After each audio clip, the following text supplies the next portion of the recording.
எல்லோருக்கும் வணக்கம். பொறுமையில் ஒரு ஃபேமிலி மேனையே மிஞ்சிடுவான் போல இருக்குங்க நண்பர்களே. இந்த நிஃப்டி ஒரு வெக்கம் இல்லை, மானம் இல்லை, சூடு சொரணை எதுவுமே இல்லை. ஒரு பாறாங்கல்லுக்கு இடையில போய் படுத்துக்கிட்ட மாதிரி வெறும் ஒரு 20 பாயிண்ட்டுக்கு கிட்டத்தட்ட 4 மணி நேரம் 5 மணி நேரமாக வெறும் 20 பாயிண்ட்டுக்குள்ளேயே ஆடி இருக்கான்.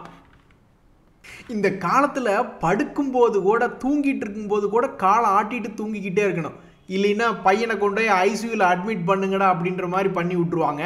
அப்படி இருக்கக்கூடிய இந்த நிலைமையில் இந்த நிஃப்டி இப்படி வெறும் 20 பாயிண்ட்டுக்குள்ளே ஆடிக்கிட்டு இருக்கானே, இவனுக்குள்ள உயிர் ஊசலாடிக்கிட்டு இருக்கா இல்லையா அப்படின்ற மனநிலைமைக்கு எல்லாரும் வந்திருக்காங்க. ஆனால் எது எப்படியோ இன்னைக்கு ஒரு சந்தோஷமான நிறைவு நாள். அதாவது கடந்த ஒரு மாதம் அப்படின்னு பார்க்கும் பொழுது நிஃப்டி என்பது 416 பாயிண்ட் நம்மளுக்கு கெயின் தான். மே மாதம் வந்துருச்சு அப்படின்னு பயந்துட்டு இருக்க வேண்டியது இல்லாமல் 416 பாயிண்ட் ப்ளஸில் தான் வந்து க்ளோஸ் ஆகிருக்கு. ஓவர். ஸோ மே மாதம் ஓவர். இனி வரக்கூடிய திங்கக்கிழமையிலேருந்து ஜூன் மாதத்தில் நம்மளுடைய மார்க்கெட் என்ன பண்ணுதுன்னு பொறுத்திருந்து பார்க்கணும்.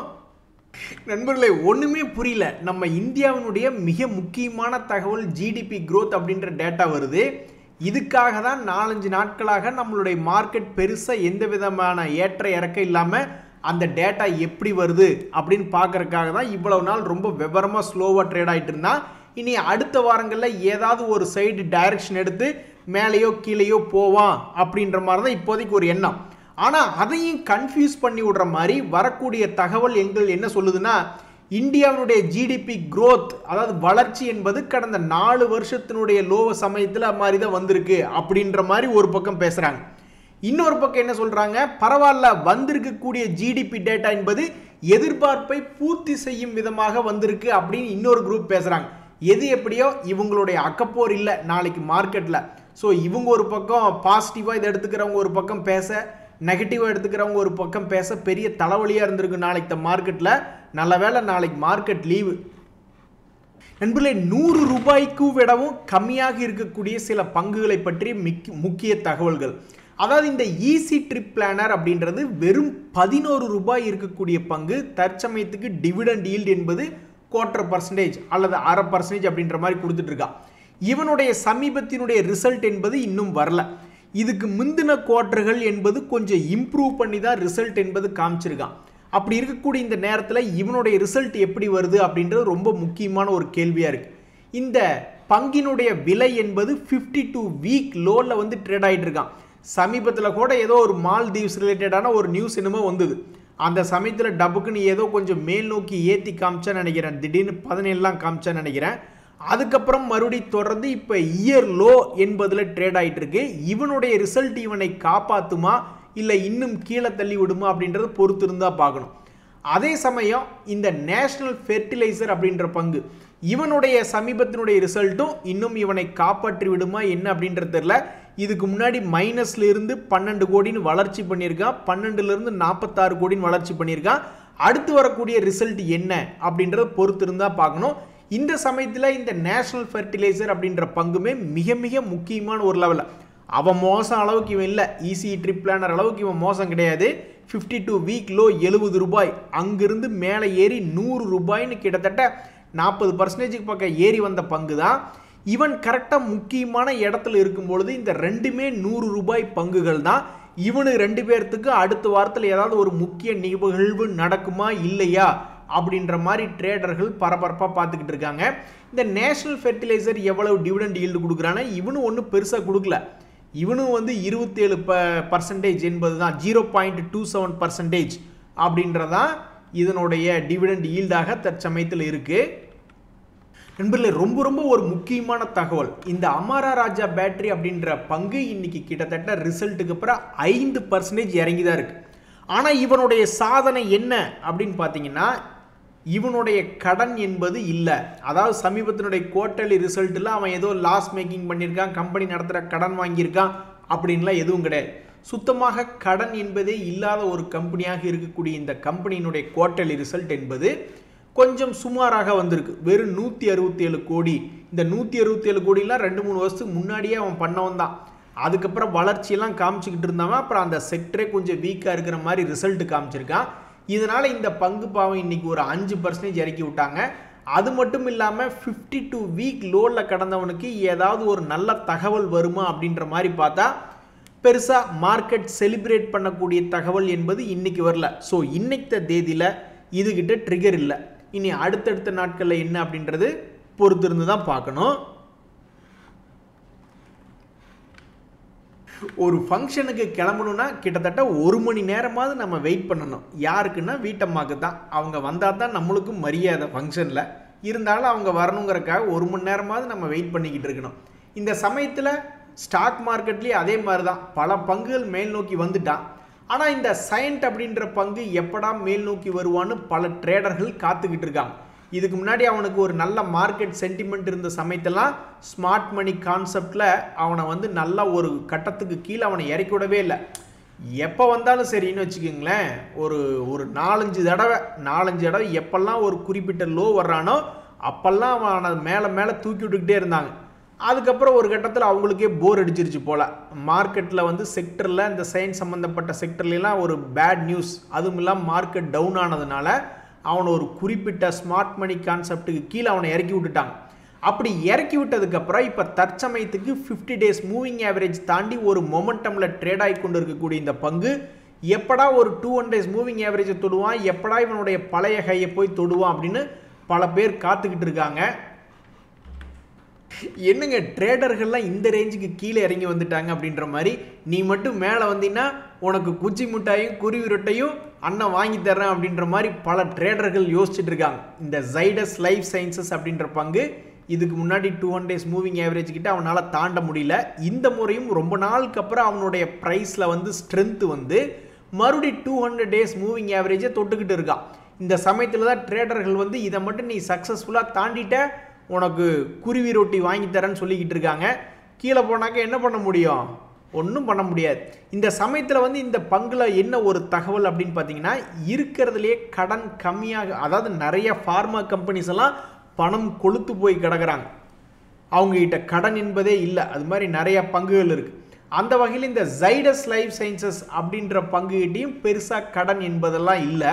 ஸோ இந்த பங்கு சமீபத்தில் கொடுத்துருக்கக்கூடிய ரிசல்ட் என்பது பார்த்தீங்கன்னா 1244 கோடின்னு ஓரளவுக்கு டீசெண்டான ரிசல்ட் தான் கொடுத்துருக்கான்.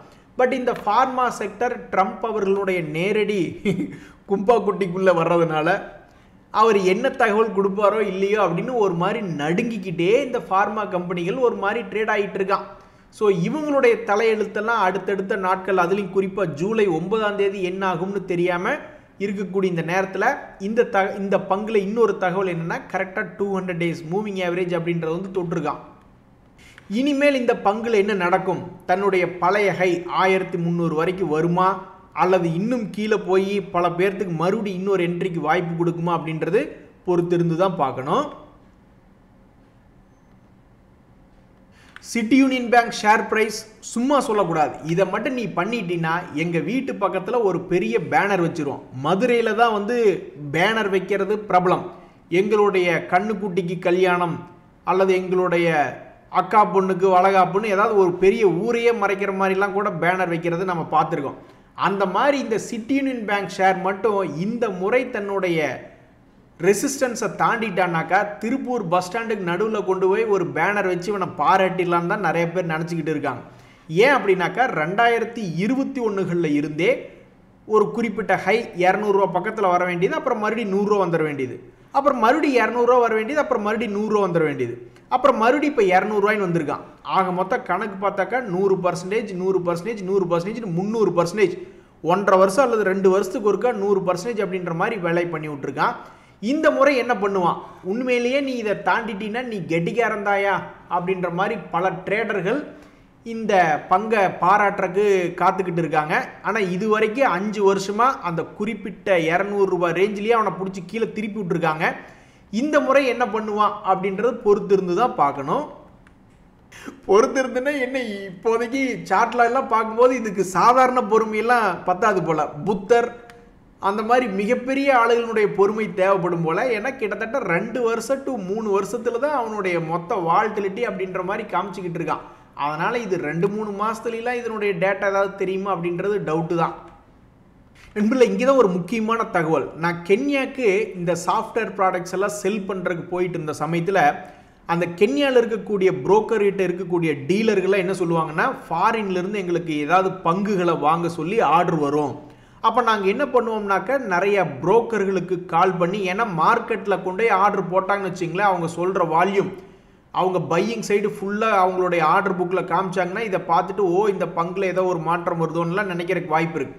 அதனால் இவங்க பல புரோக்கர்களுக்கு ஃபோன் பண்ணி ஏதாவது ஆர்டரை மேக் பண்ண முடியுமான்னு பார்ப்பாங்க.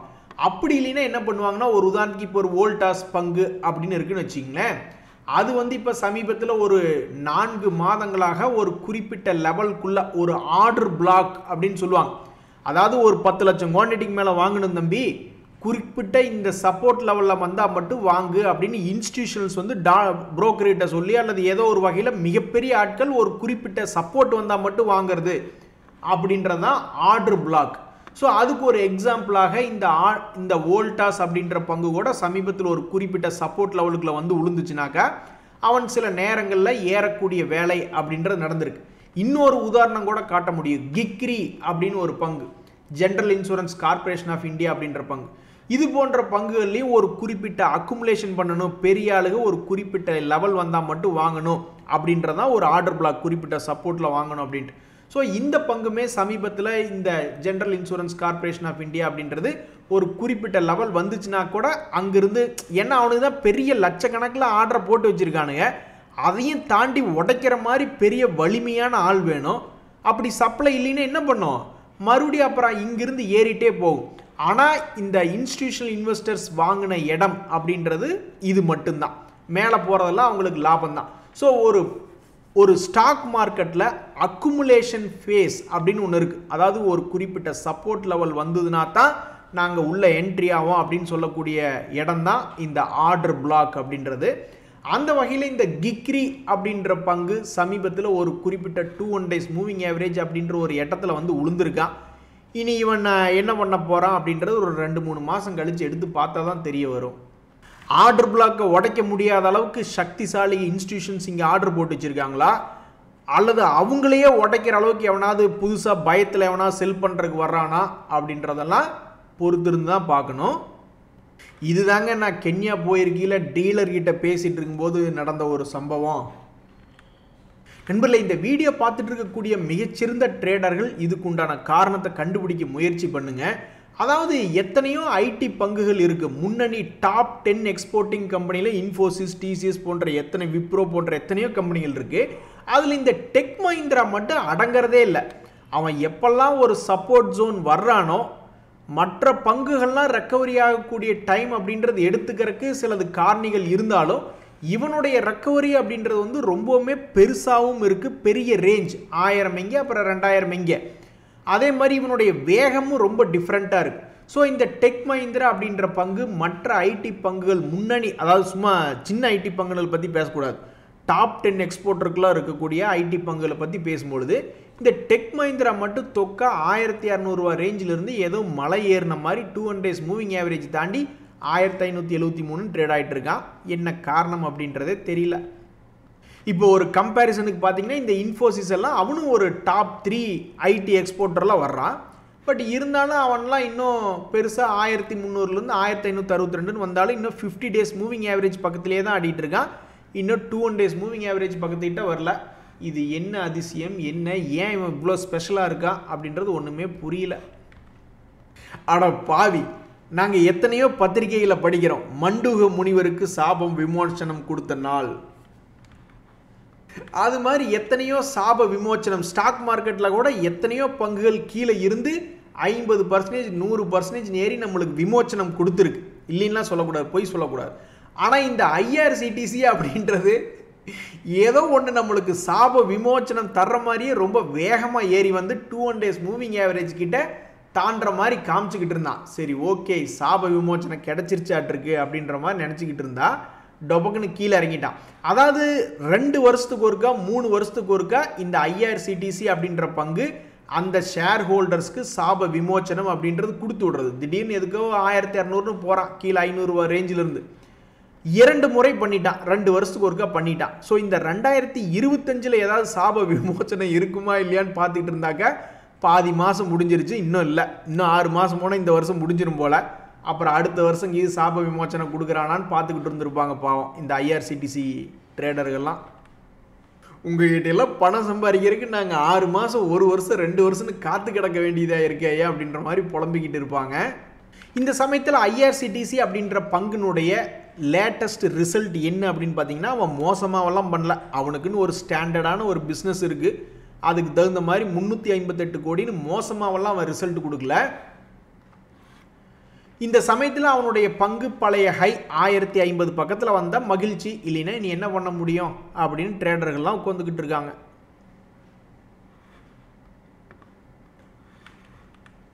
நண்பர்களே, மிகப்பெரிய தகவல். அதாவது சமீபத்தில் 2-3 நாள் மார்க்கெட்டை உன்னிச்சு கவனித்து பார்த்துட்டு இருந்தீங்கன்னா, டாடா குரூப்பில் சில பங்குகள்லாம் ஏறிக்கிட்டு இருக்கான். அந்த டாடா குரூப்பில் இன்னொரு பங்கு இந்த ட்ரெண்ட் என்ற பங்கு ஒரு காலத்தில் அவனையெல்லாம் தடுத்து நிறுத்தவே முடியல. அவன் பாட்டுக்கு 1000 ரூபா ரேஞ்சிலேருந்து 8000 வரைக்கும்லாம் போயிட்டான். அப்படி போயிட்டு இருந்த பங்கு சமீபத்தில் கீழ் நோக்கி படுத்து கிடந்த இந்த நேரத்தில் மறுபடியும் அதுக்குள்ளே கொஞ்சோண்டு ஸ்ட்ரென்த் என்பது பில்டப் ஆகி ஒரு முறை முயற்சி செஞ்சான். அப்போ அவனை முடியல, அவனை மறுபடியும் இறக்கி விட்டாங்க. இப்போ 2வது முறையாக 2 days மூவிங் ஆவரேஜ் கிட்ட வந்திருக்கான். இவனுடைய பழைய ஃபார்முக்கு வருவானா? சில பேட்ஸ்மேன்லாம் பார்த்துருக்கீங்களா, ஃபார்முக்கு வந்தால் 100 அடிப்பானு, ஃபார்முக்கு வரலைன்னா டக் அவுட் ஆகிட்டே இருப்பானு. அது மாதிரி இவன் ஃபார்முக்கு வந்துட்டானா இல்லை ஃபார்முக்கு வரலையா அப்படின்றது ஒரு 20-30 நாள்லாம் கூட இவனுக்கு தேவைப்படுமா அப்படின்றது இல்லை. ஏன்னா இதெல்லாம் ரொம்ப வால்டிலிட்டியான பங்குகள் அப்படின்ற மாதிரி வருது. ஸோ இது ஒரு மாதம் அடுத்தடுத்த நாட்களில் இவன் என்ன ஆக போகிறா அப்படின்றது தெரிஞ்சுக்கிறதுக்கு ட்ரேடர்கள்லாம் ரொம்ப சுவாரஸ்யமாக இருக்காங்க. நண்பர்களே, ஒரு முக்கியமான விஷயம், இந்த காட்ஃப்ரே பிஹெச்எல்பி பிலிப்ஸ் அப்படின்ற பங்கு வந்து ஒரு சிகரெட் கம்பெனி. அப்படி இருக்கக்கூடிய சிகரெட் கம்பெனி கீழே இறங்குற மாதிரி காமிச்சிட்டு மறுபடியும் திடீர்னு இன்னைக்கு மேல் நோக்கி ஏற ஆரம்பிச்சிட்டான்.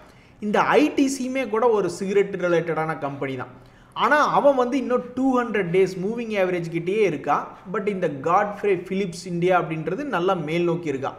அப்போ ஒருவேளை சிகரெட் கம்பெனிஸில் ஏதாவது ஒரு மொமெண்டம் இது திரும்பி வருதா, அதை ஒரு காரணம் காமிச்சு இந்த ஐடிசி பங்கு ஏதாவது ஒன்று பண்ணுவானா? ஏன்னா இந்த ஐடிசி ரிலையன்ஸ் இருந்தானுங்க, ஹெச்டிஎஃப்சி பேங்க் இருந்தாங்க, இதெல்லாமே பெரிய பெரிய ஆளுங்க அவனுக்கு பங்குக்கு மேலே ஏறி மார்க்கெட்டை ஏற்றி விட்டாங்க. இந்த ஐடிசி மட்டும் அவனும் ஏறாமல் மார்க்கெட்டு ஏற்றி விடாமல் இருக்கான். இவன் ஒரு பெரிய கை. ஏதாவது ஒரு 300 ஒரு 100 ரூபா அல்லது ஒரு 50 ரூபா ஏதாவது ஏறினா தானே பரவாயில்ல, ஏறினா மார்க்கெட் ஏற வாய்ப்பு இருக்குது. ஸோ இந்த காட்ஃப்ரே பிலிப்ஸ் அப்படின்ற பங்கு இப்படி இருக்கக்கூடிய நிலைமையில் இந்த ஐடிசி அப்படின்ற பங்கு 200 days மூவிங் ஆவரேஜ் கிட்ட கரெக்டாக இருக்குது. இவன் இனி கீழே போக போகிறானா அல்லது மேலே போக போகிறானா அப்படின்ற பொறுத்து தான் போகணும். கீழே போனால் நிறைய பேர்த்துக்கு ஜாலி தான். ஏன்னா ஸ்மார்ட் மணி கான்செப்டில் இதெல்லாம் அழியாத ஷேர்ஸ் அப்படின்ற மாதிரி ஒவ்வொரு சப்போர்ட்டு வர்றப்ப இந்த ஸ்மார்ட் மணி கான்செப்டுக்காரங்கெல்லாம் பார்த்துக்கிட்டே இருப்பாங்க, ஆஹா ஏதோ கீழே இறங்குறாடா அப்படின்ட்டு. ஆனால் மார்க்கெட்டை ஏற்றி விடணும்னு நினைக்கிறவங்களுக்கு அப்புறம் அவன் ஹெல்ப் பண்ணலின்னா மனசு கஷ்டமாக இருக்குல்ல. நன்றி, வணக்கம்.